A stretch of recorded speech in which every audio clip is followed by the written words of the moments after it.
Hello and welcome to Some of My Friends Read Comics. We've got Vance. In which much is explained and things do not always work out for the best. Oh, how cryptic. We got Chris. Historical figure reference. Yes, I'm Kia. Hi, welcome to the show. We're gonna do a deep dive. We're gonna read a historical text today, rather than like the modern silly Punch Man comic books we do. No, we're gonna go back in time. This is a comic book from the year 1602, called Marvel 1602. It's been around longer than I thought. Neil Gaiman, who is some sort of a wizard warlock, wrote this in the year 1602, way before Sandman. Richard Eisenhower digitally colored it in 1602. Yes. I his name Eisenhower looks. It's not a last name I'm familiar with. Reminded me of Ivanhoe, and. Anyways, that's all I've got to say on that. Andy Kubert did most of the art for this thing. We were trying to figure out which of the Kuberts it was last time. It was Andy. We've also got Scott McCowan on covers. We don't usually mention all the cover artists, but these covers are so unique and kind of have that that line art style to them. I don't know. What do you call that? It's nice. I don't even know if it's like wood carving. It's something different, though. Yeah. It's definitely like an Elizabethan Renaissance era type of art style. I remember, Kia, I think you gave this comic to me. You not gave. You let me borrow it in your stack of comics. Yeah, I was going to say, that doesn't sound like me giving you shit. No, like when I started reading comics like in 2004, like this was a stack of comics that you gave me. And I was drawn in by the covers. I'm like, oh, this looks prestigious. Yeah. I remember really liking it at the time, which doesn't make sense because I hate history. That's pretty much it. And yet you're doomed to repeat this one. I am doomed. I'm repeating this comic book. I don't remember anything about it. Literally, I've read this. This is my third time reading this. I honestly, thought this took place in the New World in America, which it does not. But all my memories, because it's Thanksgiving, this is our Thanksgiving episode, so I'm like, obviously it's 1602. We're talking about Roanoke. I mean, this is obviously going to take place, in the New World. Well, there's a lot of talk about the colonies. There's some flashbacks to the New World, yeah. But there's a sequel, which is written by like Greg Pak. It's not even Neil Gaiman. That is called 1602: The New World.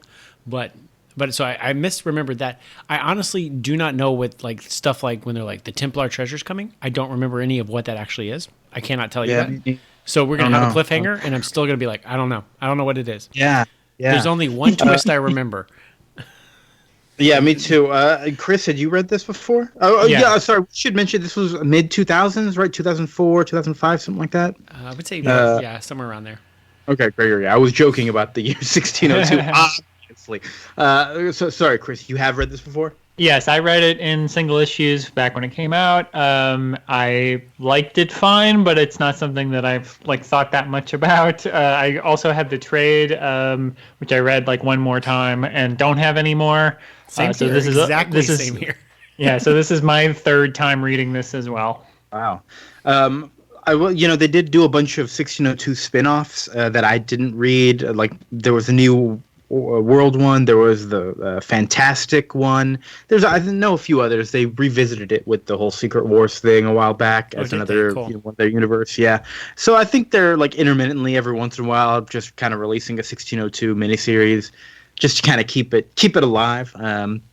But yeah, nothing that I've really delved too deep into.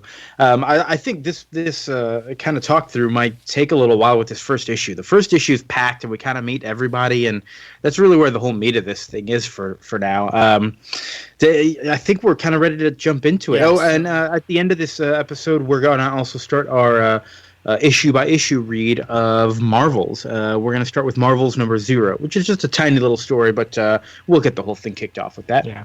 Yeah, this issue, today's episode is a history lesson, so Kia, you may not enjoy it. I'm so mad. I didn't study for the quiz. I had to look up which queen this was. I was like, I think it's Elizabeth. Oh, really? I'm so I hate queens. I hate royalty. It's get that away from me. But gag me with a spoon. But okay, so let's just start it. Did we say that we're only reading issues 1 through 4 of this, and we're reading issues 5 through 8 next time? I mean, these things are dense. Yeah, we're going to do just the first 4 issues this time. Thank you, Vince. 5 through 8 next episode here. So, boy, I feel like we got our month planned all throughout the holidays here. It's going to be great. Okay. First issue, we really just start to meet everybody. We got the Queen. She's got her intelligence advisor, who is Nick Fury, Sir Nicholas, of course. Pretty easy to analog to make there, right? Who does he represent? Oh my God! Sam Jackson, Vince. Sir Samuel L. Sir Samuel. We've got Dr. Stephen Strange. Who did they even try to change his name? No, I don't think they did they? They didn't go for like Strangus or anything like that. No. Right off the bat, just a 100% same name. That's the master of like the Queen's medicines and like doctor of all that stuff. But he's basically the same Doctor Strange you know and love. He's like he's traveling through the astral realm, all that kind of stuff. But you get it. It's like, oh well, this is like with mysticism, and they have like weird, like mystical advisors. So like, I guess Stephen Strange makes sense to be like close to the Queen. Like that makes sense. This checks out. It does check out. Everything feels right so far. This is Doctor Strange and Fury's first time meeting with the Queen here. I think they. I don't remember who knows who from before, but anyway, Strange tells Fury there's a weapon on its way to England. Got to be kept safe. Got to stay out of the hands of England's enemies. All right, it's being delivered by an old man. And Fury's like, I already know that. I've got my intelligence. Why don't you tell me this detail about when it's going to get there? And it's like, oh shit, you know that too? Damn, you are good at intelligence. So they're good. There's a lot of like cute little asides here. Strange goes back home in Greenwich as opposed to Greenwich Village where he usually lives. How cute! How cute! I believe it's actually the village of Greenwich is how it's like there we go. referred to in the captions. There's so many. I thought I was gonna get tired of those like cute little asides to like people's like regular names, like with Daredevil.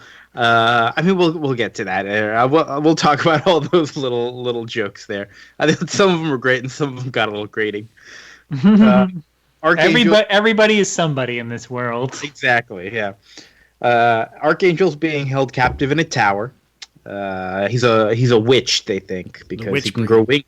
Witch breed. Oh. Which again, this checks out. I'm like if you're gonna do something stupid like a high level pitch of we're gonna do an Elseworlds with the Marvel universe, but in the 1600s, I'm like I'm on board so far. Like it seems like a well thought out pitch and a well thought out first issue. I don't think it's very like action packed, but I think like everything seems. But I like seeing everybody. It's like, oh, look at Tim. Oh, there we go. We even get some cameos here and there from like, oh, look at that. Just pop it in for a second. Yeah. Hey, Vulture, how's it going? Mm-hmm. But it's like they're the witch breed, and so they're still like they've got like weird powers, and they're like they commune with the devil, and that's why we're sacrificing all of them. Like this checks out. Gotta burn them. Yeah. And it's the Spanish Inquisition instead of being I don't know Martheism. Yeah. Red Scare. Yeah. What a show. Yeah. Instead of the Magneto in X-Men 1 and all of his future appearances, here it's more the Spanish Inquisition is what they're playing off of. Yeah, well, because this was written in 1602 and it was an allegory. Yeah, a modern day allegory from the year 1602. We're at a tavern. Daredevil's this blind, wandering bard. He's singing about the Fantastic Four. It's old-timey because fantastic is spelled with a CK at the end. I was going to say, it's not the Fantastic Four, it's the Fantastic. Oh, there you go. The Fanta. Yeah. Yeah. I like this depiction of Daredevil, though, because he's good.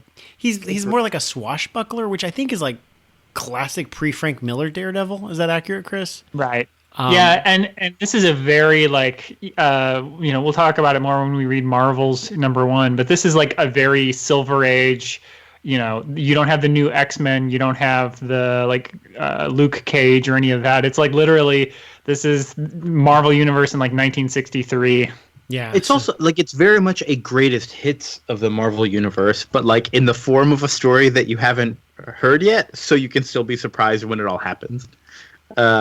It's fun for a few different reasons there. Yeah, and that checks out because like Peter Parker's still a teenager. That makes sense. Yeah. Peter Parquois. Sorry. Yeah. Parquois.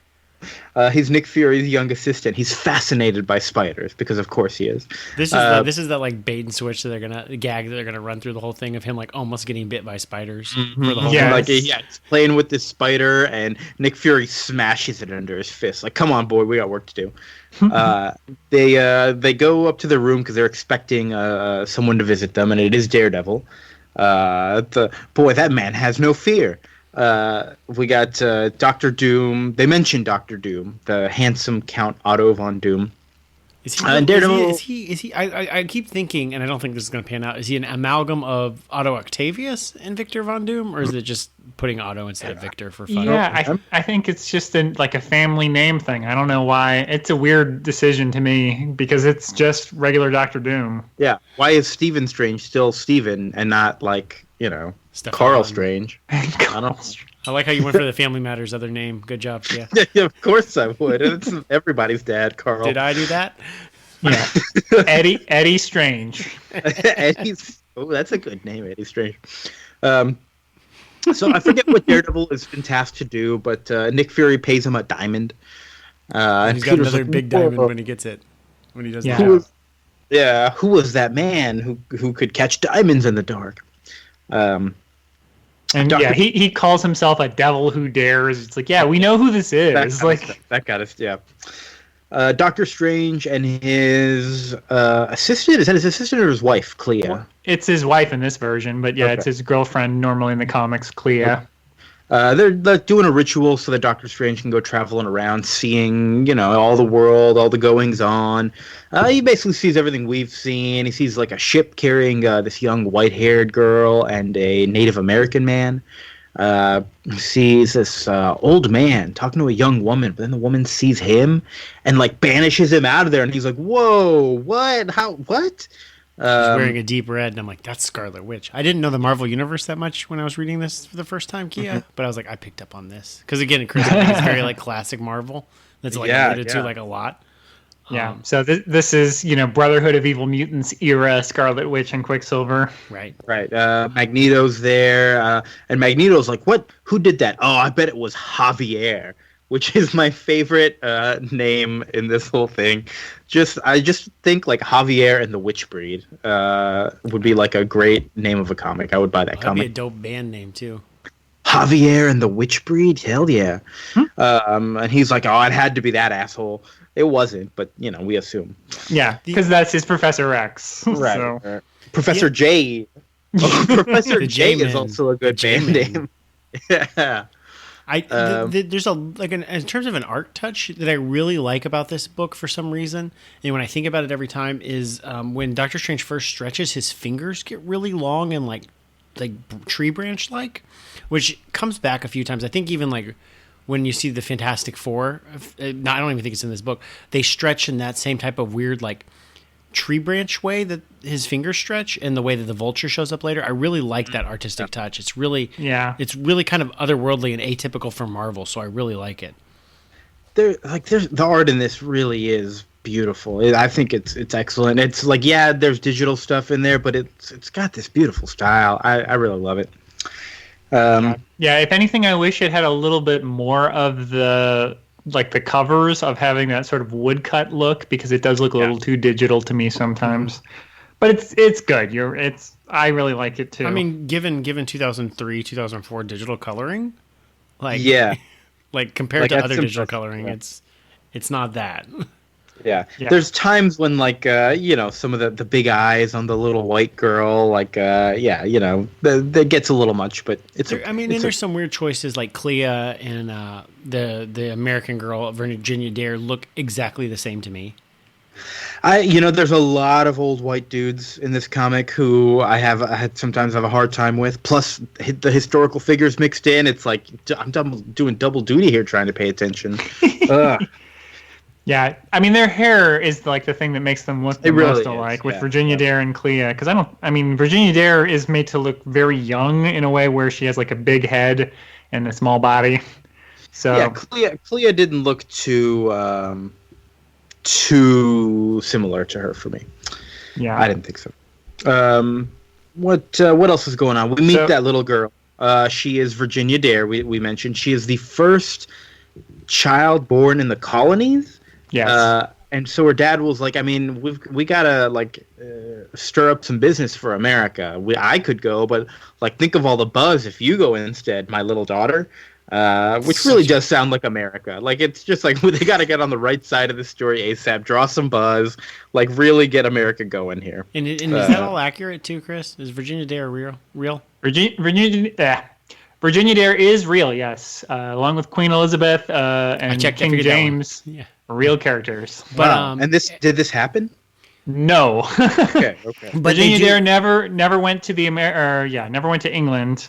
She was part of the lost Roanoke colony. But obviously that didn't happen because she had this very suspicious Native American bodyguard guy to protect her. But that lost Roanoke people, that is also a true ghost story, as it were. I saw all about it in American Horror Story season 6. Yes. Same Roanoke people that got killed, I guess. I mean, because they were stupid and they were like, we can colonize America and we can, like, they even alluded to this, like, our plants didn't plant right and all of our like livestock died because we're stupid and we thought we could colonize this and we're dumb. We deserve to die. Yeah. For more, check out the great film by Terrence Malick about John Smith and Pocahontas, The New World. It's a great retelling of, it's actually the Jamestown colony, but you just see people digging like a mud pit, and you're like, you guys are idiots. You don't know what you're doing.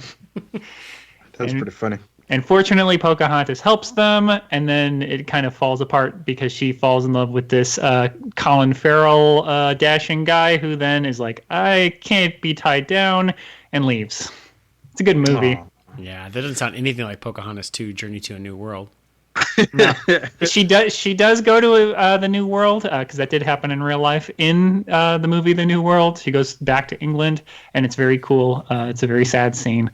But anyway, Virginia Dare, real. She never went to England because she was presumed dead when her colony was lost, most likely because they were taken in by the Indians. But as I mentioned, there is a Native American guy named Rojaz. Yeah, Rojaz. I like to call him Rojaz because jazz is cool. Yeah, well, I think it's supposed to sound like Rogers if you think about it too much. You are correct. Yeah, okay, correct. so I don't think we can get away with saying it without blowing the twist from the next book, the next episode. But also, I did not see this twist coming the first time I read this because I'm an idiot. I did not either because I was like, okay, this is like a historical figure with some historical thing going on. It's somebody I don't know. I didn't even try. And I pronounced it Rojaz, so I like completely missed any chance that it might be Steve Rogers. You're like looking at it, and you're like, who is this like super buff white blonde Native American? And they like lampshade it with like, the Welsh went to America first. And I'm like, okay, that checks out, I guess. But this is stupid. Sure. I should have realized, why are they lampshading this? Yeah, and then I'm also like, I don't think I was thinking like, well, where is Captain America in all this story? That didn't dawn on me. Well, there's a lot of people missing. There's no Iron Man. Okay. Yeah, Iron Man's the big one that's not here. So if Iron Man was there, I think I would have picked up on it quicker. Yeah, like Thor isn't here. Well, he will be. I legit don't remember. But yeah, there's plenty of folks who aren't in this, so it's not too unusual. No Ant-Man, no Wasp. No, Janet Von Dyne would probably be what it would be, right? Yeah, she's in the Netherlands somewhere. It's a good twist. Good twist. Nick Fury and Peter Parker walking around, and there's a hit on their life, an attempt. It's the Vulture. He like pops down, blah, cameo. But of course, he can't do shit to Nick Fury. After that, we got Archangel being put to death. They're gonna burn him. But then the rest of the witch breed rescue him, and oh my god, it's so cool because we got our X-Men, and they're in the past. We got our J-Men. J-Men? Yeah, yes. For Javier. That's right. Yeah, the J-Fellows. The J-Men. Apprentice Scottius Summerisle, journeyman Robert Trefusius, and apprentice John Grey, a little red-headed gentleman. Yeah. Curious. We got a real Mulan situation here. Yeah, that page boy haircut is fooling everyone. Back when I was Boy, I. That's a line from later in the book. Yes, Yeah. the way we all talk about our past Yeah. as the thing we definitely are. So, can we just jump straight into issue 2? Anything else we got to mention here? Yeah, they just escape and they get on the boat, and it's pretty cool. Cyclops has his like ruby quartz glasses, and so he just like punches a hole through their little, execution coliseum or whatever. Beast is not there. Beast is back home. We'll get to him in a minute. Issue number 2. Oh, we also see this old man who's traveling at the end of issue 1. With this weapon, the Templar thing you said it is, Vince? It's some Templar treasure. Yeah, basically. I mean, it's a MacGuffin, but I also don't remember what it is.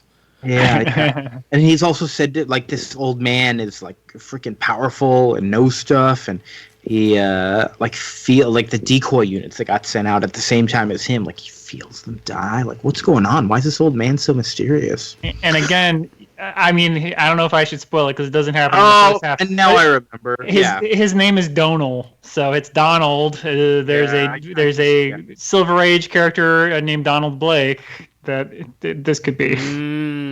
Donald Duck. Got it. The Duck comic. Got it. Do we hear his name in this issue? I don't remember seeing it. I don't know if we know it in this one, but by issue 2, we definitely do. Spoiler! Oh, okay, maybe we do. Okay, great. Issue 2, we see Javier's school for whatever they're calling it. No, here. it is Master. It's not Carlos here though. Okay, I guess Master Javier's Select College for the Sons of Gentlefolk. Omnia mutantur, nos mutantur in illis. All things change, and we must change with them. Yeah, it was all this these references to mutantur because it's like this is the type of stuff I like where it's an important part of their identity, but they just don't necessarily call them that. Mm-hmm. And I'm like, you know what? I'm really coming around on all these little references. And then immediately Javier's sitting there going, sometimes I dream of building a room where dangers would come from nowhere. And I stopped reading. I got up and I walked away. It's a little much, that particular line. I'm like, what is... Well, here's where Vince the Letterer is going to kick in. Room and danger are both bolded. Mm-hmm. So is nowhere, which doesn't make any sense. Can you imagine? Also bolded. I will say there's a character later named Thomas something or other. I don't remember who he's supposed to be, but he speaks in this kind of bolded way as well, where like half of his words are accentuated in a way that does give him a really interesting character. I got to give props to the letterer for that, unless that was like in the script where they're supposed to be bolded. I don't know, but I think it works really well. So I don't remember. So the thing I like legitimately like this page though that panel frustrated you. The next panel though, where they show let's just call them the J-Men, the X-Men, in their 1602 costumes. I hate this design. I hate their costume design. It's too close to like a real superhero design. Yeah, it doesn't look ancient at all. It doesn't look like it's like what? Well, and it's part of it because they're not fully like uniform. Like if they were all wearing like chainmail. Or all were like sleeveless with like page costumes, it'd make more sense. But they're each varied according to pretty much how they look like in their 60s costumes, or at least my remembrance of that. Yeah. So that bothers me, and it's like the coloring's wrong, and I just don't know if you wanted to dress them like knights or something, it would work. But I don't know if the coloring's fucked up about it or something's just wrong. It looks the most digital out of anything else in these books as well. Yeah. Yeah, they should have just like let him dress up like Witchbreed. Like that. Well, because the thing is like right on that same panel though, like Jean Grey, whatever, is dressed like how I would expect them to be dressed in their costumes. Right to the right of the panel. Like it's weird. Yeah, it doesn't. It's bad design. I think it's going too much for the like. Hey, this is like the X-Men. Get it? It's like yes, we get it. Like you can You can make it look like, Renfest X-Men, and that's fine. Like, we're not going to be upset if they have, pantaloons and, those little, shoes with bells on them. Like, come on. It'll be fun. Yeah. So this is the other reason, Vince, I think we didn't pick up on the Steve Rogers thing, because this book trained us to know that it was going to hammer this shit over our head anytime there was a reference. and so we're like, we're not going to look for it elsewhere. We know when it's going to show up. Great. I mean, at the end of this issue, does he pick up a big golden plate that's circular and then throw it at something and bounce it off of something else? Yes. Yes, that's kind of the giveaway. I didn't even realize that. Thank you. That's good. Okay, so like, look, Daredevil's origin, we get that a little bit later in this same issue. I skipped over something. We'll come back to it. But Daredevil's origin is so like, what is this? It's so like, I found some green ooze and I ate it randomly in a cave, and now I'm like blind but also powerful. You know, as stupid as this scene was, if they had continued the scene and showed some like 1600 turtles in the cave, I would have been like, all right, here I'm back on your side. That would have been good. Oh, damn, some 1600s turtles. They love, I don't know, what like 1600s food. That would be such a good idea, like a Ninja Turtles movie where they go through time. Oh, my God. Oh, and they become samurais or something? Whoa. That would be dope. It's your Stupid Minds episode about this very topic, everyone. Yes. Check it out. What did we skipped over Virginia Dare getting visited by Peter Parquois. And for a second there, I was like, oh, is this supposed to be like a Gwen Stacy character? For Gwendra Dare? Again, not realizing this was a historical figure. I was like, why did they change your name so much? We have white hair. Yeah, we get Peter kind of like having to summon Virginia Dare, and Rojaz is like, I'm coming too, except in like his Native American, like one word at a time kind of thing. Who's just a big silent tough guy. Yeah. Javier is talking to somebody. Who's he talking to? Where he says there's 3 assassins that are coming. One's going to kill Nick Fury. One's going to kill Virginia Dare, and the other one's going to kill the Queen. Oh, no. There's also a scene where they keep calling Rojaz an Indian, and it's bothering the hell out of me, because this is the mid-2000s, and come on, we know better. You can't call him an Indian. I think the characters are calling him that. Yeah, I don't know. I mean... I'm more bothered by... Because I don't exactly remember how he's Steve Rogers, but I know he is. Yes. And I think it's even weirder. I don't know why he's talking in this like film version that makes them look like simpletons. Where he's like, come, dumb. He's pretending he's not fluent in English to like pretend to be this Indian or Native American guy. Okay, so he's in charge of that, though. He's in charge of that decision. Yes. Okay. Yes, he's doing it on purpose to like keep himself, free of suspicion. Okay. Yeah, but it's just kind of weird. I don't love that. I also wish, I don't know, like there's a million Native American Marvel characters. There's Wyatt Wingfoot. There's what's that? Red Wolf is another like Silver Bronze Age Native American guy. Before you get to like Thunderbird and his brother. But it's just like, I guess if he had a friend, I would think it was okay. But that he's the only one and he's not actually Native American is a little weird. Yeah, there's like an interesting message I think they're trying to send, where it's like, but they were the true Americans. Look, it's Captain America. He's the most American one of us all, and so the Native Americans are really the most American ones of us all. Like, I can kind of see this thing going in that direction, but at the same time, yeah, you're right. There's so many Native American characters, we don't see any of them. Yeah, and like I said, It turns out, spoiler alert, it's Steve Rogers from the future. Like it's not a character that this is a reinterpretation. He knows. Yeah. All right. I think we got to stay away from plot developments from the end here, because I think we're going to spend plenty of time talking about that next time here. Anyway, So Javier tells Nick Fury like, oh, there's going to be these assassination attempts. I think that's who he told, right? And then Virginia Dare goes to meet the Queen, and then it was the Vulture again, or is it the Owl? I don't know. It's another assassin. I think it was the Vulture again. Although I was under the impression that Javier said that there are 3 different assassins, and in which case, are they constantly switching targets? Because it did look like the Vulture, but this time going after Virginia Dare. But also the Queen was right there, like 2 birds with 1 stone. What are you doing, dude? Yep. This is bad delegation.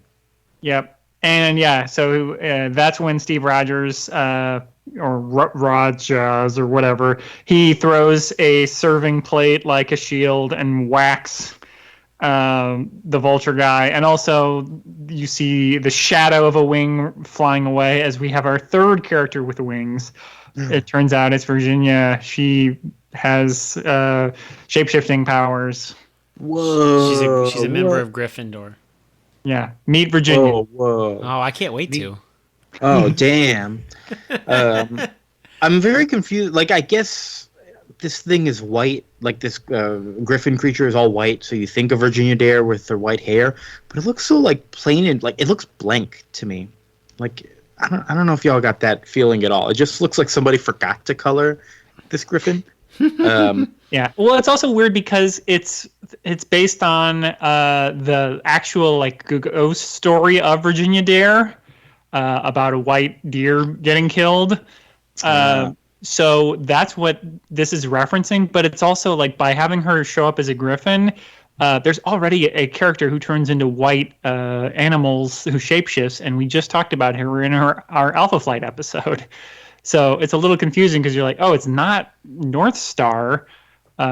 She just turns into bears and griffins and owls, but that's not her. She's blonde. Wait, not North Star. North Star's sister. Oh, that's right, Snowbird.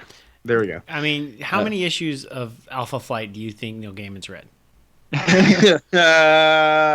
All of them. Duh. There's a whole Sandman arc that's just like an allusion to Alpha Flight, of course, right? Yep, classic. Anyways, yeah. Why make this thing white when you have access to all the colors of the wind? Boom, reference. Okay. Right, but again, it's because the legend, the ghost story involves her turning into a white deer, so that's what they're ripping off. I don't know this legend. How dare Neil Gaiman expect me to be educated? Okay. Yeah, well, it's an allusion to the Deftones album, "Behold a White Horse." White Pony. I don't know why I didn't get that. Oh, I watched A Change in You. It's like you never had wings. That makes sense. Okay, so issue 3. Let's get out of here. The Watcher is hanging out on the moon, watching stuff. Actually, not getting involved this time. No, does he get involved? He will. Oh, damn it. Of course. You stupid Watcher. He kind of lets us know about this like transforming thing. What's going on, Virginia Dare? We got Daredevil traveling with Elektra now. We get confirmation. No, we don't. Or is that Black Widow? That was Black Widow. Oh. Uh-oh. Did Daredevil and Black Widow hang out a lot? Yeah, they were. Yes. The book was actually called Daredevil and Black Widow after issue like 100 or so. Okay. And so for like 40 issues, it was the two of them. Okay. Damn, I wasn't reading closely enough, I guess. I was just... Because later we also see a Black Widow spider come down to... Like, Peter Parker is hanging out at... Peter Parquois is hanging out at Dr. Strange's house, and this pet Black Widow spider of his comes down, and I said, well, that's interesting to just do Black Widow as a pet spider instead of a human. Well, okay, oh well. Yeah, she also, you see her knitting, and it's just a web. So, yeah, and also Elektra created in, like, 1980, long after all of the other character debuts here, which were all, like, 1960 to 1963. So, kind of a hint that it's not her. Yeah, I think I only picked up on their relationship because there was a Bendis issue that had Daredevil and Black Widow like reminiscing, probably around this time. So I was like, oh, I guess they do have a history because otherwise I don't think I would have picked up on it. They were a couple and like a not Batman and Robin because I think they're equally capable, but they were a crime fighting duo for a while. They lived in San Francisco, but then they weren't. So. Yeah, and it's also it's a clue to Black Widow's loyalties because this is 1963 Black Widow, not Avenger Black Widow. Ultimates 2 Black Widow. Got it. Yeah. So she joins up and with Matt Murdock, and then they meet a bunch of Bavarians and beat them up in kind of a fun scene. There's not a lot of action in these issues, so it was fun to see. Them, beat up these guys in like a very Three Musketeers way where she's like trying to buy their horses from them. And they're like, I'm insulted that you would even ask. Like, you really should have sold your horses, boys. Mwah, mwah. I really like Daredevil in this book. He's my favorite of the characters. I think I think he's the most unlike regular Daredevil as well. Like, there's no hint of like our the lawyer. Daredevil, yeah. Yeah. Yeah, because he hasn't had all the Frank Miller grit happen to him yet. So this is like, Silver Age Daredevil. It's very silly.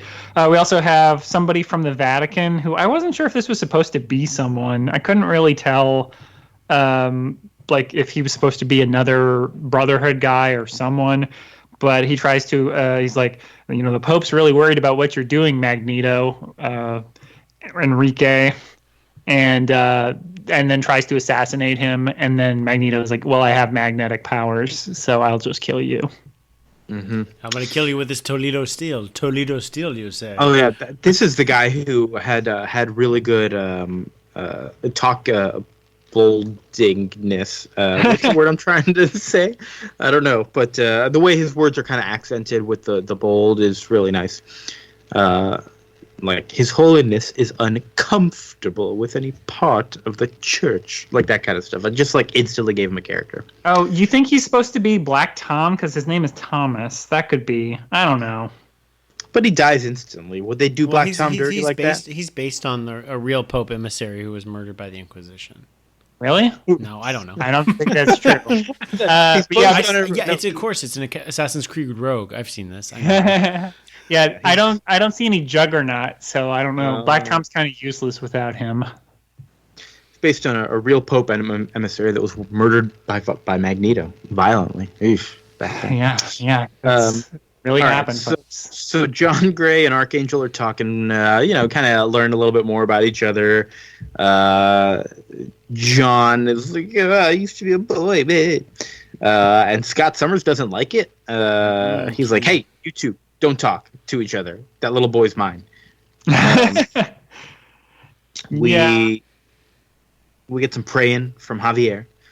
I understand why they're not advertising that Jean Grey is a girl to the outside world, but it's like, why doesn't Angel know at this point? He's on the team. I don't know. Maybe they don't trust him yet. I don't get it. It feels like they should at least why does it got to be a surprise for the reader? It doesn't seem like that big of a shocker. I don't know. What supposed to be X-Men wouldn't have a girl on their team in the 1600s? Yeah. I mean, it's just a Shakespeare, story. Pretending to be a boy. That's all it's doing here. But yeah, it's just kind of silly that to have this subplot of Shakespearean confusion about this girl being a boy. If I would do that, I would make Peter Parker a girl pretending to be a boy or something. Yeah, they should have done that. That'd been more interesting for sure. Rather than which breed that are already being hunted and nobody cares. Everybody hates you automatically. Go on. Yeah. And they also keep Peter is Nick Fury came and said my parents worked for him. So they actually keep his parents are spies story, which I was like, that's an interesting little wrinkle to keep in the Peter Parker origin. Is his parents were secretly in intelligence. But it makes sense, so I'm not complaining. Now I realize also why John Gray didn't have the same uniform as everyone else, because it's freaking spandex, and it would show all of John Gray's curves. Unacceptable. All right, so what else we got going on? The last thing I wrote down for this issue is that the Queen has been struck. Oh no. How was? Oh yeah, Victor Von Doom sent a. Present. It's a sculpture thing of a horn player, and of course, while that sculpture was in the Queen's room, it shot something at her. I'm assuming all this. I don't think we actually saw how it went down, but it shoots at the Queen, and the Queen is Lou Bega dead. Would say the trumpet. The trumpet. That's wow. Good. That was a long walk into that joke. That wasn't that long of a walk. I thought it was right there. It was pretty good. We got Nick Fury is kind of interrogating the Vulture and beats it out of him. In the next issue, Fury's telling who's this king? Is he the new king now that Elizabeth is dead? King James. James the First. And he's also the historical figure. Yes, yes. He King James of the King James Bible. You may know him from This that. guy wrote a Bible? Yes, he wrote. He Yeah. actually commissioned the biggest English translation of the Bible. Yeah, from its original language. He seems like a bit of a shithead. That makes yeah. sense. And it's yeah. He famously, historically, was kind of a shithead. I mean, he wasn't as bad as Bloody Mary, but he's still bad. No. And I don't even remember. I just know him vaguely from like Shakespearean history, because Elizabeth loved them, and then he died, and then other shit happened. Yeah. I can't wait to see how he dies. Fury is talking to this King James dipshit, and he says, "Look, man, I got some intel. It turned out it was Doctor Doom who killed the Queen, and he's like sending out other assassins." And King James like, "No, it was Javier and the Witchbreed. Go get them instead." Yeah, and we didn't mention there's another scene where Quicksilver runs over to King James in Scotland, and he's like, "Boy, how'd you get here so fast?" He's like, "I ran here," and he's like, "Ha, I like you, kid. You tell funny jokes." Petros is his name, right? Yes. Petros. We get a long story in this issue about Virginia growing up in the colonies and her whole kind of backstory there. I think we get the story about the white deer here, right? Yes. Something like it, yeah. And we also learned that there are dinosaurs in America in 1602. What? I missed that. Dinosaurs? Yeah, there's I don't remember exactly what page, but definitely she describes the pterodactyls attacking some of the colonists. What? Yeah, let me. What page is it on? It definitely was there. I thought it was funny. Yeah, it's like on page 18. Chris jumped ahead a little into that story, but yeah. Oh, that's okay. We're going all over the place. But there are no cats in America, and the streets are filled with cheese. Yeah, there's. That's an American tale. Yeah. Oh boy. There's definitely a picture of Steve Rogers fighting a pterodactyl. Fighting a pterodactyl with a spear. Yeah. Yeah, and there's like a raptor-looking dinosaur too. Like a few pages later. Is it meant to be like what's that continent in the Marvel universe? The Savage Land. The Savage Land. Savage Land. Is America the Savage Land right now? I guess. Interesting. Is everywhere the Savage Land until it's not? Ooh. Oh. That's a deeper thought. Well, is everything the Savage Land? Full stop. Full stop. Yes, is my answer. Yeah. So, but I do like that. So Matt Murdock and we jumped over this. Matt Murdock and Black Widow are crossing a bridge, and they're telling a story, and she wants him to sing her song, so he gets distracted, I guess, and then she just pushes him off the bridge. In my panel of the week, I really like the shot of him falling. Like they're just kind of like. The way the page is structured with panels, but then like a big full page of him falling. You can almost see like the motion of him falling. I really like it. Yeah, it's a good one. It's very cool. I love his bad singing. It reminds me so much of Skyrim. I don't know if you guys have played that game, but there's a bard in every tavern, and they play like the same 3 annoying songs, and it's very cute. And yeah, that's the fact that he's like, "Oh, you actually want to hear me sing? Okay." And then it's all a ruse so that she can hit him with a bottle and knock him over a bridge. What a jerk! How dare that Elektra double cross that Daredevil? That's what I wrote down. It was not Elektra; it was Scarlet Witch. Nope. Try again. No, I mean wrong Black again. Widow. Damn. Anyways, Black Widow double crosses Quicksilver. All Avengers. Great. I think we're pretty much at the end here. What was our cliffhanger? We did have like a pretty boy Doom scene, but whatever. Yeah. I mean, yeah, we see some Doom. He's trying to bring a frog back to life. He's doing there's a few references to Frankenstein throughout this book, right? There's like a Frankenstein quote somewhere. No, that's in Marvel's. That's your Marvel Zero notes. Damn. Oh, mixing. Okay, no. But yeah, Daredevil's not dead. He comes and visits Black Widow again right before she's about to make a deal for, I guess, to knock off the Templar or the old man. Mm-hmm. Oh, he's holding a stick, Chris. Very clever. You did pick up on this thing from the third time you've read it. I did not. There's a lot to pick up on.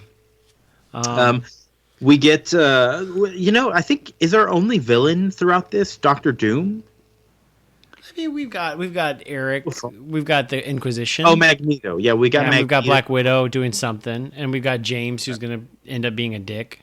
Yeah. Okay. Right. All right. That's fair. That's enough villains. Great. Yeah, yeah. There's not like we don't have a ton of Silver Age Marvel villains. It's not like the Green Goblin's running around. Although it did look like the Sandman was drawn in when they were wheeling in the Doctor Doom's little mechanical man. There's a guy with a Sandman like hairline. So I don't know if that was actually supposed to be him or not. But yeah, it's more focused on sort of a select cast of characters. And we haven't even really mentioned it, but Doctor Strange, one of the things he's trying to figure out is like the weather is being really weird and crazy. And when he talks to Virginia Dare, she's like, yeah, it's been weird and crazy for like 15 years. And so he's like, oh, it seems like it's coming from this very room that we're in right now. Just me, Clea, Virginia Dare, and this Rogers guy. Rojaz. Well, winter is coming. Yeah. So the weird discrepancy that's messing with the weather, it's probably Virginia, right? I mean, we all assume it must be her. Must be. She's following her around because she's such a damn weirdo.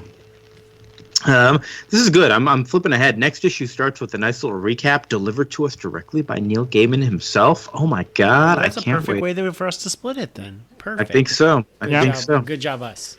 Yeah, well, good job, Neil Gaiman, for having the foresight way back in 1602 to know that that's how we were going to split it up. Very nice of him. So we've got now. Join us next time. We'll do issues 5 through 8, but right now we're going to do Marvel. Yeah, I was going to say, are we going to have our thoughts on the first half? I don't know. Mid thoughts. Yeah, I guess so. Sure. Yeah, midpoint thoughts. Chris, go for it. Go. I really like this story. It's a lot of fun. This is like, as far as Elseworlds type things, this is very much what I like. In that you don't need to know Nick Fury's whole backstory, and you don't need to know that Spider-Man's parents are spies to enjoy this book. You really don't even need to know the history of Queen Elizabeth's succession. Or the Spanish Armada or any of that stuff. But if you do know those things, it's like a little extra Easter egg where you're like, oh, I know kind of what's going on and what's going to happen, which is very exciting as a reader, that you are rewarded for kind of knowing stuff. The art is great. The characters feel very true to the sort of Silver Agey characters that they're playing. So, Scarlet Witch is like, oh, I'm a bad guy, but I don't know about all this. So it's very much like this is who they are in like their first appearance kind of thing. And so I thought it was a lot of fun. It does, I think issue 4 or 5, they start introducing it as if it was a Shakespeare play and being like, oh, here's our cast. And so it does have that kind of feel like a Mario game where it's like, oh, they're all just playing a role. Like Spider-Man this week is playing that he lives in 1602. So I think it's a lot of fun, and I enjoy to see where the story is going. And I've given some of the surprises away already, but there's some good surprises that we have not gotten to yet. So I can't wait. Like they haven't actually shown the Fantastic Four yet, and they haven't shown some of the stuff. I mean, they hinted at the Watcher, but they haven't told you like what is going on. What's going on with the Watcher? Yeah, I'm digging it. I mean, I don't know how much I love this. I still feel like I don't know. I like reflecting on it or thinking about like the world building it's doing a lot. I don't know if I like the plot necessarily, but I do think I agree with Chris that like everybody's still like super well contextualized within themselves, because we were talking about this with the Archie episode last week with like Jughead the Hunger. And it was like, yeah. And we were like, there's nothing about this that says this is an Archie comics book. Like, this is just, you have the same names, but nobody's really reflecting like their true characters in any way. It's like recontextualized now in a zombie story. Like, it doesn't seem to make sense. And this one does. And I think to your point, Chris, there's a lot of like really good hooks. Like, if you're into like the kind of like Game of Thrones, like political, like machinery, like of that kind of fantasy era, like, this is a good thing. You're like, hey, if you liked Game of Thrones, or you like some just like fantasy intrigue or just like War of the Lions shit, like come over here and check out this. And it's got superheroes in it. And oppositely, if you like You're superheroes. Try this story. It's a nice self-contained story. That way. And then Marvel Unlimited is like, hey, you like self-contained stories like 1602? Let's give me a bunch of other books that are self-contained. I'm like, oh yeah, Ecstatics is self-contained. That's good. So if you're on this kick, if you're looking for self-contained stories that don't require a lot of back history, 1602 is a pretty good one, a good place to start. Yeah. I liked it 15 years ago because it made me feel smart for reading about history, but I hate it now because it makes me feel stupid for not knowing about history. No, but I do still really enjoy it. It's fun to read, and it's fun to see all those references. I kept thinking, like, would I enjoy this if I didn't already know the Marvel Universe? And it's like, I forget that you read it when you didn't know much, Vince. So that's right. you know. I mean, I knew like the broad strokes, but not right. And I mean, right. and I think like when we're gonna get to Marvels in just a second, like Marvels is what fills in like a lot of the history of the Marvel Universe for me. Yeah. So I'm glad we're doing that as a long read. But and I think the bloom of this rose is a little taken off because I don't like the sequels and spin-offs from 1602 that much. Yeah. Well, I mean, Neil Gaiman's a really good writer. And Greg Pak is a hit and miss. He did write Planet Hulk, which people really like. But we gotta do that at some point still, don't we? Yeah, and I think it shows good restraint. You know, like I feel like if they were to make this today, they would be like, "Well, where's Wolverine? Like, what are we doing with all this non-Wolverine business?" You know, like I feel like he would probably be the Rogers character, honestly. Yeah, like they would find a way to rope Wolverine into it. I feel like he would have been Angel. You know, if they had just chosen to do it a little differently. Because there's not much different in that character. Yeah, and it is funny because I have like no nostalgia for the Silver Age X-Men. I don't know why Marvel seems to think people do. Like those books were not good and they didn't sell well, and that's why it was canceled until Chris Claremont and Dave Cockrum brought back the all new X-Men in the book we covered for the show. So like I don't know why people think the love triangle of Cyclops, Jean Grey, and Angel is good, or I have nostalgia for it. I didn't even know it existed. That's how much. It was one of the hooks of Silver Age X-Men stories, and it was never good. Because and it's weird because it also makes Angel more sympathetic in the comics. It's like Cyclops is an orphan who's like, oh, Jean's out of my league. Angel's this like rich playboy. He can date whoever he wants. So you're supposed to take Cyclops' side as the Peter Parker loser. Chris, I am glad you mentioned that this is supposed to be Marvel in the 60s, because I don't know that I'd actually picked up on that or read it anywhere, but it makes so much more sense about just who they decided to include and all that kind of stuff here. I had no idea. I didn't even pick up on that either, but this makes a lot more sense. Yeah, I don't know if it was written somewhere, but it just like if you look at when the characters were created, like it's pretty clear that that's what's happening. It's basically the first couple years of Marvel stuff where it seems to happen before Amazing Fantasy, because Spider-Man is like one of the last ones. So it's an interesting choice to like not, and again it's like not having Logan in it to make Spider-Man be this like little wiener that doesn't do anything. But I think doesn't he get his own series? I feel like he does eventually. Yeah, I mean he will. I was like, ooh, and then I'm like, I think the idea of having more stories after this was more interesting than actually getting those stories. Yeah, so it's good so far. I'm enjoying it. I hope we'll have more Doctor Doom monologues in the second half, because that's the only thing missing so far. Is Doctor Doom just going crazy, stealing some sort of power source, I assume. Oh yeah, that always surprises me every time. I don't know why. Of course he's trying to steal it. I never expected it. Yep. All right, on to Marvels then. Marvels number 0. It's a very, very short issue. Is it regular size? No, it's like 12 pages. So can I get in? Okay, do we want to talk about Marvels as like a concept first? Or do we should. Yeah. So I guess So Marvels is a 1994 miniseries, again self-contained, that was a 4-issue miniseries that covered basically the history of the Marvel Universe in real time. Issue 0 is like the 40s kind of. Actually, I don't even know where issue 1 is because we haven't gotten there yet. But it goes up through probably like the 40s through the 70s, I think, is when it goes through. And it shows a reporter seeing like Captain America and the Invaders, and then the rise of the Silver Age with like I remember a big Galactus image, but basically showing like a real man or a normal person's like man on the street view of the Marvel universe as it happens in real time. So the superheroes age. It feels very similar to Kingdom Come, which is also by Alex Ross, in terms of the art of trying to put like a normal person seeing these big titans. But it's, for me, it was one of the first things I ever read about the Marvel universe. So it covers like Gwen Stacy's death. It covers the Galactus trilogy. It covers a lot of like the big Marvel stories. And kind of puts them in like a timeline for yourself. Like, okay, that was like 71, 72. Okay, this was 63. Got it. It's pretty good, but I have not read it in 15 years. And I think it... Yeah, me neither. And then there's a sequel series that takes place even farther after that called Marvel's Eye of the Camera, which we're going to read after this, which I think got some publishing delays, so I don't even think I finished it. So I'm excited to read that too. I never even started that. I'm excited for it too.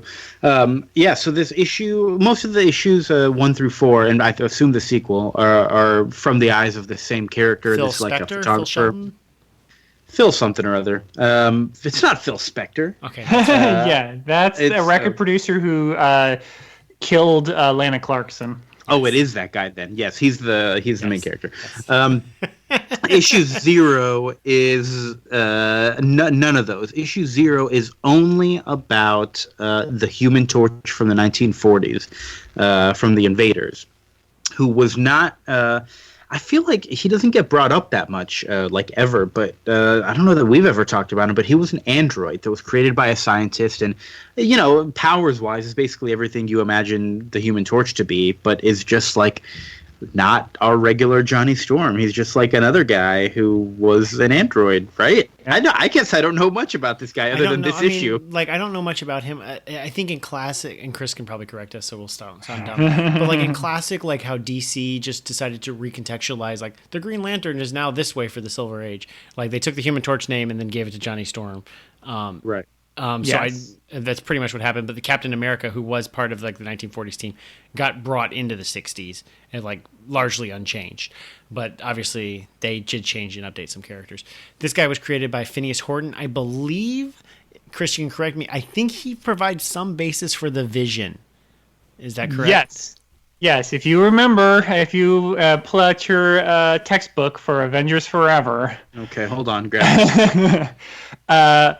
The Vision, they found out that the Vision was Ultron put a new android brain into the body of the Human Torch. But then the original Human Torch returned, and they're like, "Oh, just kidding. I guess that didn't happen."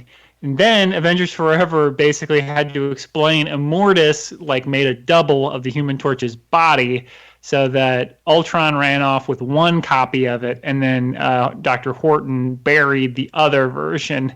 So it was literally just explaining this weird retcon of like, is the Vision in the Human Torch's body or not? He is and he isn't. Both stories read by Kurt Busiek.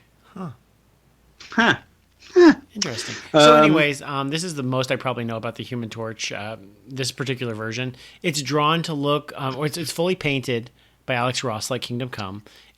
Art, and it's such a massive draw for this book. Like, if you don't read it, just flip through the whole damn thing, because every panel They used to make like absolute editions, which I don't have, which was like oversized, which was supposed to be, I think would have been like the way to read this. I do know that... what am I trying to say? It looks a lot like classic like depictions of Mary Shelley's Frankenstein, including having quotes, so it kind of like hangs its hat on that. Because, Phineas Horton created the Human Torch. He created this monster kind of thing. Yes, an artificial man. Yes. And then he like breaks out and burns everything down. But like he's been hidden in concrete, so he can't have air, and so he just gives time to learn and process, and then he becomes like a good person. Blah blah blah blah blah. It's real short. Great. I mean, like, I mean, as a prologue, I don't really think about it because it doesn't have Phil Sheldon in it. So yeah, and it's continue. Sorry, I was gonna say you just get a sense of like the man on the streetness of it, though. Even though it's not being told from the perspective of the man on the street, you're seeing their reactions to like, oh my god, this crazy fucking scientist has made it a robot that is on fire and it's going to kill us all. This is insane and this needs to be stopped. Like, it's that kind of like thought process mixed in with everything else that we kind of know about the superheroes and powers and sciencey stuff, which it's just like it's great. Yeah. So but it's also just weird, like publication history wise, because it came out as Marvel Zero after Marvels 1 through 4 were published. So Marvels 1 through 4 were published, and then Zero came out. But actually, I did some more research. It actually came out as 2-pagers in Marvel Age 130 through 133 in the months before Marvels 1. So this did come out first. And it actually, even going farther back, because this came out in Zero came out in 93, 94, and Marvels came out in all of 94. It actually was part of the original pitch and painted in 1990. What? Yeah. As the pitch to make Marvels. I don't know how long Alex Ross took to make this whole book. You know, I mean, it's fully painted. It could have taken 2 years for all I know. But this was, and so that's why it feels even more disjointed to me. Which is kind of like a weird first impression to make when you're reading a trade. Like, what the fuck is this? But also, it's good for Marvel history. And like, no, like Marvel's been around since the 1940s or 1939 more specifically. And did you notice that Clark Kent and Lois Lane are in one of the images on page 6? Oh shit! Yeah, all right, I'll find it. They're in the bottom, the bottom panel on page 6. So they're there. So it's very cute. And then other fun fact: how old do you think Alex Ross is? Now, currently? Yeah.